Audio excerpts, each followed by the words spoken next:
yang melindungi segenap bangsa Indonesia dan seluruh tumpah darah Indonesia. Saya kira ini jelas melindungi segenap bangsa Indonesia. Ini masuk berkaitan dengan pertahanan ya, pertahanan negara atau bangsa.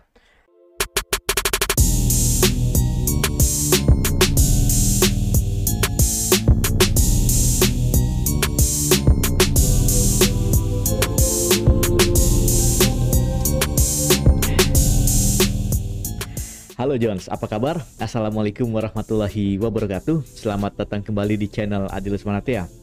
Sambil diseruput kopinya, kita kembali bahas soal. Kali ini kita akan bahas soal TWK, tes wawasan kebangsaan kategori bela negara. Sebelumnya kita pernah bahas soal ya tentang TWK tapi masih secara umum. Nah, karena di Permenpan 27 ini terdapat 4 kategori TWK, maka ada baiknya kita bahas soal TWK per kategori. Kali ini kita akan membahas soal kategori bela negara ya, di mana di sini disebutkan bahwa bela negara ya dengan tujuan mampu berperan aktif ya dalam mempertahankan eksistensi bangsa dan negara. Ini kata kunci yang perlu kita catat ya supaya kita bisa dengan lebih mudah memilih opsi jawaban yang tepat. Kita harus berperan aktif mempertahankan apa? Yaitu eksistensi negara dan bangsa. Oke, langsung aja kita coba akan bahas. Pertama, apa nih tips dan triknya ya untuk bisa menjawab soal dengan cepat dan akurat ya terkait soal TWK. Yang pertama John, seperti yang sudah saya sampaikan di beberapa video sebelumnya terkait soal TWK secara umum ya. Yang pertama adalah kita membaca redaksi soal penting saja Jones.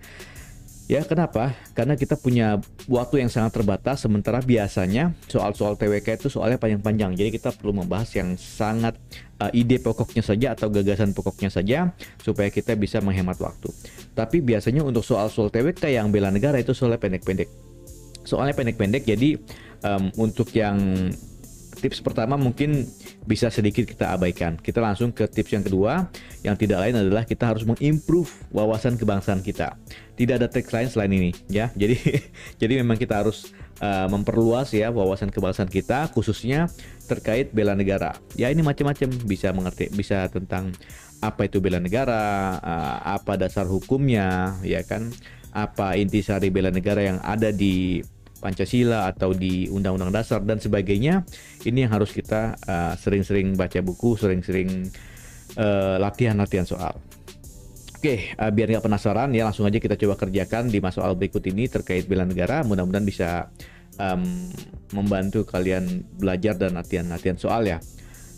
Oke, nomor 1 berikut ini yang bukan termasuk ancaman militer adalah, saya kira ini masih relatif gampang soalnya ya. Yang bukan militer ini kalau spionase, agresi, invasi, sabotase ini saya kira militer ya. Ini militer semua. Nah, berarti yang tidak militer apa? Globalisasi ya. Globalisasi ini kan integrasi apa namanya? Dunia ya, dunia internasional. Tapi kita bahas dulu masing-masing ya supaya kita tetap dapat insight dari masing-masing opsi jawaban. Apa itu spionase? Dilansir dari Kamus Besar Bahasa Indonesia ya, KBBI. Spionase ini intinya mata-mata Jones. Kita memata-matai negara lain dan ini sering dilakukan oleh tiap negara terhadap negara lain ya, seperti kasusnya misalnya apa namanya ya antara Amerika dan Rusia atau Rusia dan Amerika dan seterusnya ya, sebaliknya gitu ya. Nah, itu spionase, memata-matai, dan ini biasa dilakukan dalam dunia militer. Yang kedua apa misalnya agresi. Agresi ini penyerangan ya, penyerangan kita mengagresi menyerang pihak lain. Dan ini konteksnya luas ya, bisa militer, bisa juga yang non militer. Kayak kita dulu kan Belanda kan telah melakukan agresi militer ya, agresi militer 1 dan 2 ya. Nah, itu salah satu bentuk serangan fisik secara militer antar negara. Invasi ini di sini maknanya lebih spesifik ya, invasi, dan dia dalam konteks militer jelas ya. Misalnya invasi negara apa kemarin ya, apa Azerbaijan ya terhadap tetangganya Armenia ya, terkait daerah Azerbaijan yang diduduki. Itu kan termasuk kategori apa tapi bukan memasuk di sini wilayah negara lain ya. Tapi kalau itu kan masih abu-abu. Karabakh itu kan masuk ke wilayah, secara hukum internasional masih masuk wilayahnya Azerbaijan sendiri. Jadi mungkin bukan invasi.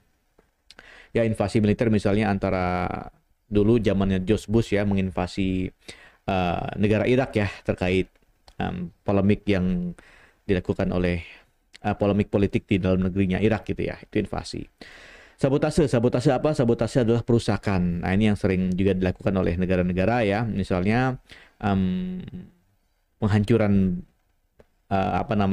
aset vital negara, misalnya bandara internasional dan lain-lain. Nah, itu masuk kategori sabotase atau perusakan. Itu semua ABCD, semua militer. Nah, sekarang globalisasi apa? Globalisasi ini integrasi dunia atau internasional ya. Jadi proses masuknya ke ruang lingkup dunia ya. Ini yang kita berada sekarang ini, kita zamannya globalisasi ya. Jadi budaya apapun, budaya luar negeri itu dengan bebas masuk ke kita, dan ya budaya kita pun mungkin juga dikenal oleh negara lain ya. Jadi bukan yang termasuk pencapaian militer adalah globalisasi, tapi justru inilah ancaman yang menurut saya paling besar dan paling relevan untuk kita pelajari ya, supaya kita bisa mempertahankan eksistensi bangsa dan negara. Oke, baik, kita lanjut ke nomor 2. Seseorang yang bersedia rela berkorban atas nama bangsa dan negara dari rasa cinta terhadap tanah air disebut, nah ini juga saya kira mudah, langsung aja jawabannya patriot ya. Jiwa patriot, jiwa rela berkorban atas bangsa, atas nama bangsa dan negara. Ini jiwa banyak sekali ya warga negara atau rakyat atau warga negara yang memang memiliki jiwa patriot ya. Dan mudah-mudahan termasuk kita juga masuk ke dalam orang yang memiliki jiwa patriotisme. Oke, sekarang kita coba bahas apa itu nasionalisme. Nasionalisme menurut KBBI ya, di sini paham untuk mencintai bangsa dan negara sendiri. Kita mempunyai jiwa nasionalis, artinya kita punya rasa cinta terhadap bangsa dan negara. Nah, itu nasionalisme. Kemudian patriotisme di sini tadi sikap seseorang yang bersedia mengorbankan segala-galanya untuk kejayaan dan kemakmuran tanah airnya. Semangat cinta tanah air dan seterusnya. Jadi ya itulah ya, rela berkorban untuk negara. Patriotisme.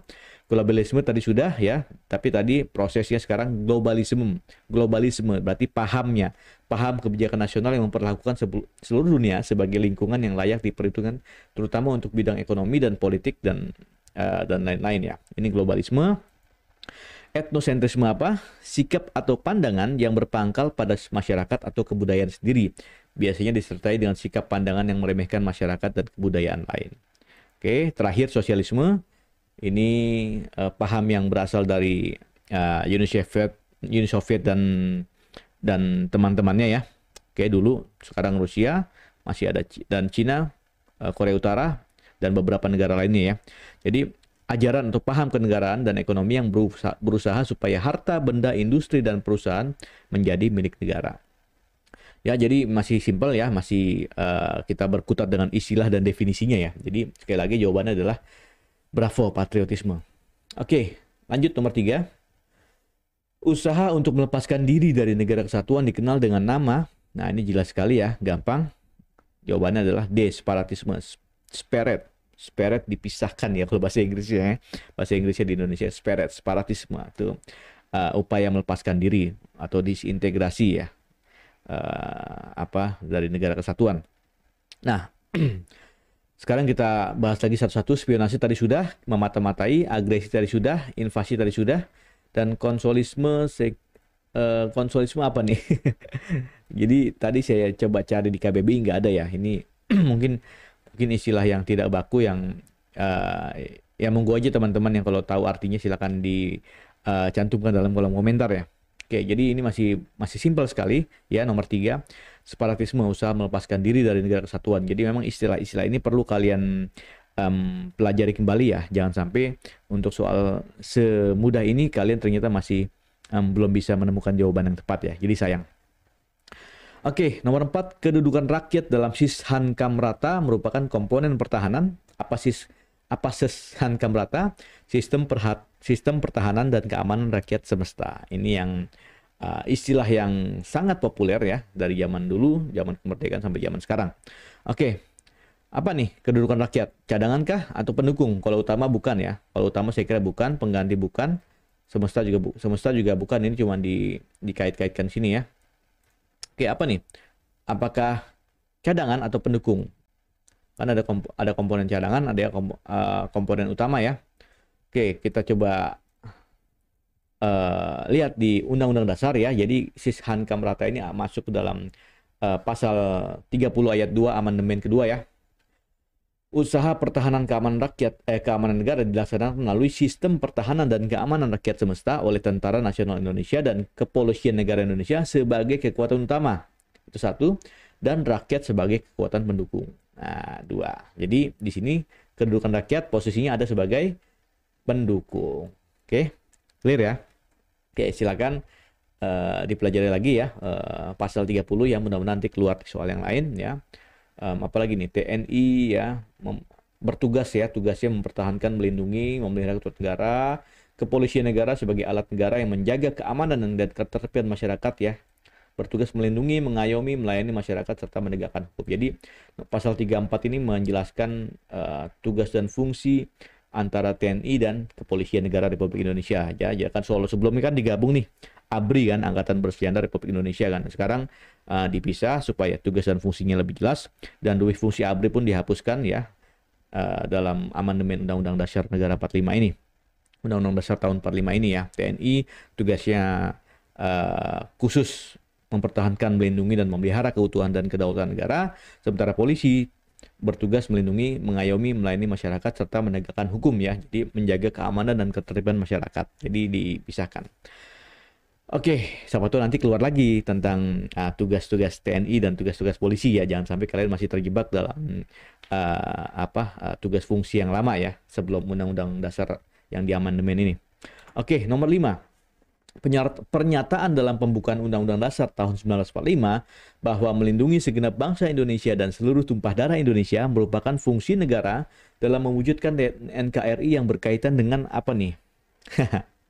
Ya, karena kita di awal sudah state ya bahwa ini kita bahas soal bela negara ya, berarti jawabannya ya A ya. Tapi kalau ketika soal kan ya kita campur-campur ya, jadi memang harus dicirikan soal ini apa soal bela negara atau bukan. Tapi kalau di sini kita coba lihat lagi ya, paragraf ke berapa? Keempat ya, paragraf keempat Undang-Undang Dasar 1945 ya. Kemudian daripada itu, untuk membentuk suatu pemerintah negara Indonesia yang melindungi segenap bangsa Indonesia dan seluruh tumpah darah Indonesia dan ikut memajukan kesejahteraan umum, mencerdaskan kehidupan bangsa. Stop dulu, kita kembali lagi.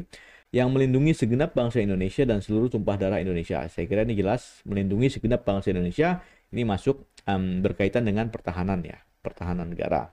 Nah, coba kalau kita baca lagi, memajukan kesejahteraan umum ya, saya kira ini masuk ke opsi E ya.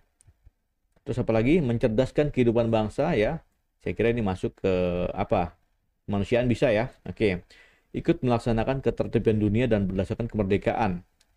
Ketertiban dunia yang berdasarkan kemerdekaan, perdamaian abadi dan keadilan sosial. Saya kira ini masuk ke kebebasan atau kemanusiaan juga bisa ya. Apalagi keadilan sosial ya. Keadilan sosial masuk ke keadilan.